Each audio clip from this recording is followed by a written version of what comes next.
உலகில் முதலில் தோன்றிய சிவன் கோவில் எது தெரியுமா? உலகில் முதலில் தோன்றிய சிவன் கோவில் உத்திரகோசமங்கை கோவில்தான். இதுவே சிவபெருமானின் சொந்த ஊர் என்றும் சொல்லப்படுகிறது. உத்திரம் என்றால் உபதேசம், கோசம் என்றால் ரகசியம், மங்கை என்றால் பார்வதி தேவியை குறிக்கும்.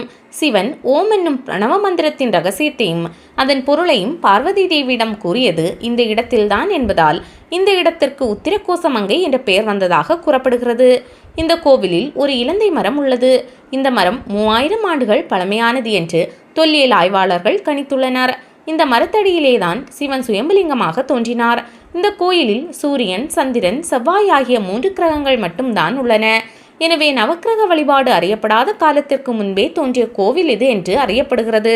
இந்த கோவிலின் பழமையை குறிக்கும் விதமாக மண் தோன்றியதற்கு முன்பாகவே மங்கை தோன்றியது என்ற பழமொழி இப்பகுதியில் வழக்கில் இருந்து வருகிறது. மேலும் இந்த கோவில் ராமாயண காலத்திற்கும் முந்தையது என்றும் சொல்லப்படுகிறது. இந்த கோவிலில்தான் ராவணனுக்கும் மண்டோதரிக்கும் திருமணம் நடந்துள்ளது. அதற்கு சான்றாக கோவில் கல்வெட்டுகளில் மண்டோதரியின் பெயர் பொறிக்கப்பட்டுள்ளது.